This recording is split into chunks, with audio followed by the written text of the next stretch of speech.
Bitcoin.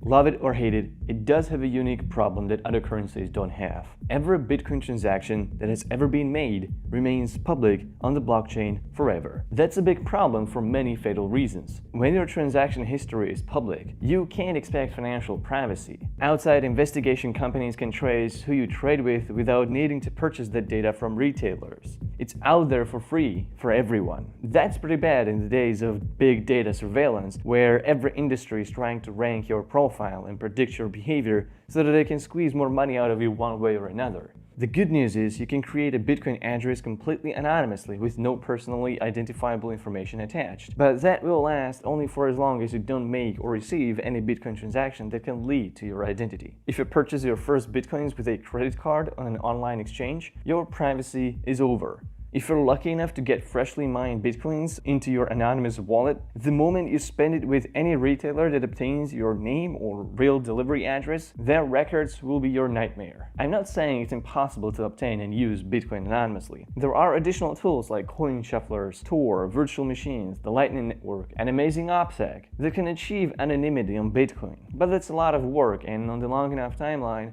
most people are not savvy enough to keep their Bitcoin finances private.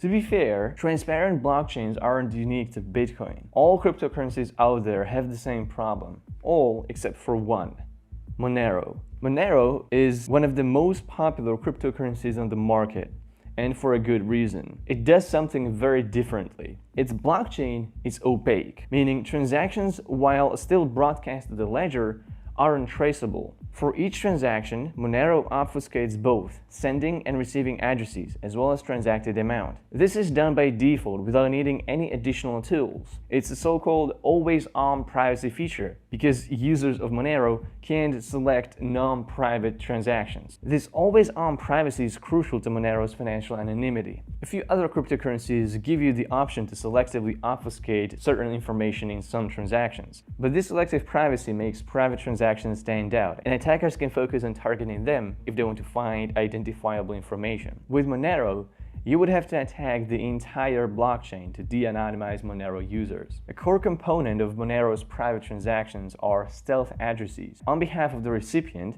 Monero automatically creates a random one-time address for every new transaction. Even if the recipient publishes just one address, like I did with my YouTube Monero wallet, where you can donate anonymously, all incoming transactions will be published as going to unique addresses that cannot be linked neither to the recipient nor to any other addresses. And while still being broadcast to the blockchain, only the recipient and sender can know where their payments went. The best thing is, sending and receiving money is no different than copying addresses. The Monero wallet handles all the privacy magic, and you don't have to take any additional steps. To the end user, it's no different from using Bitcoin. With such strict anonymity rules, is this useful beyond the darknet, like in the real world where you need auditing and accounting capabilities? Well, luckily, Monero developers have been thinking about the taxman too. When they come through the door asking for their totally fair and morally justifiable share of your hard-earned money, you can create a watch-only wallet with your private view key that will allow them to see your balance and incoming transactions. Blockchain cryptocurrencies like Bitcoin are all trying to be an alternative to the central banking and decentralized transaction systems like Visa or MasterCard. Monero is doing one more thing. It's trying to emulate cash. You see, cash is anonymous. As opposed to credit card payments, cash payments don't require personally identifiable information. Cash is the most available way of protecting your purchasing habits. Don't use loyalty cards and pay cash in physical stores and you should be fine. But cash is fading out, and facial recognition inevitably coming to physical stores will destroy anonymity of cash payments. Monero is a digital continuation of cash. It keeps the concept of financial privacy alive with some ingenious cryptography.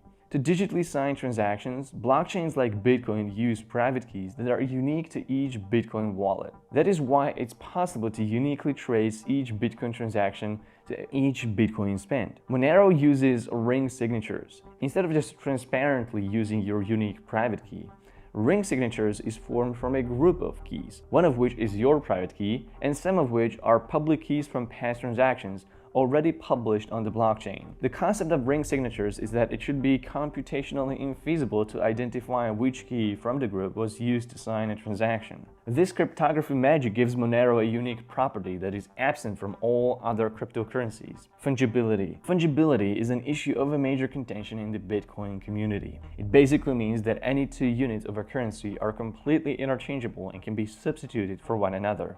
The best example from the physical world is gold. Every ounce of gold of the same grade is worth the same as another ounce of gold.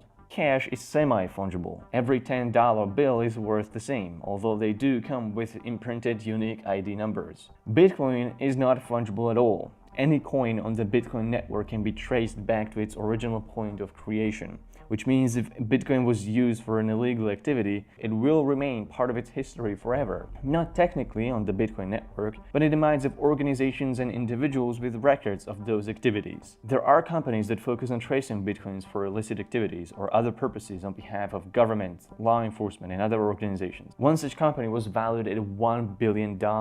This creates an illusion of certain coins being tainted by their history. This may be an issue if you own coins that have been used for an illegal activity and are now traced by an investigation agency. This can have severe ramifications. In China, for example, potentially thousands of cryptocurrency users had their accounts frozen because they owned coins involved in illegal activities. The concept of tainted coins is not technically real, but in the minds of law enforcement investigators, it doesn't matter what you think. If they are tracing coins because of their history that now happen to be in your wallet, there is nothing you can do about it. Sound money needs to address socio-political issues just as much as it needs to address technical and economic issues. Monero is the only currency that takes such a comprehensive approach. Tax agencies and banks are the #1 enemies of private cryptocurrencies. The IRS offered $625,000 for anyone that cracks Monero and Bitcoin Lightning Network protocols. One company that offers cryptocurrency tracing technologies has already filed 2 patents that claim the firm have developed probabilistic tracing of Monero users. Probabilistic means they were not able to break Monero's open source protocol, but rather use big data analysis about users of Monero to guess their identities. In other words, they can assume with some degree of certainty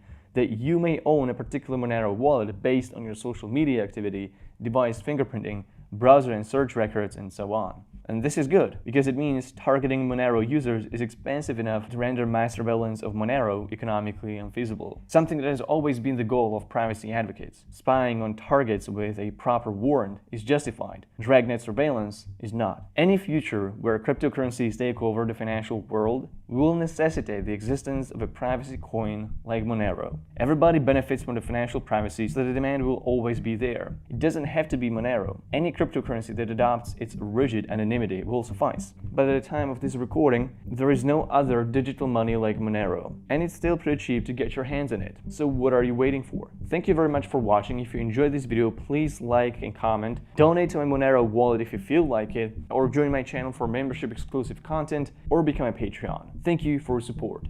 Bye.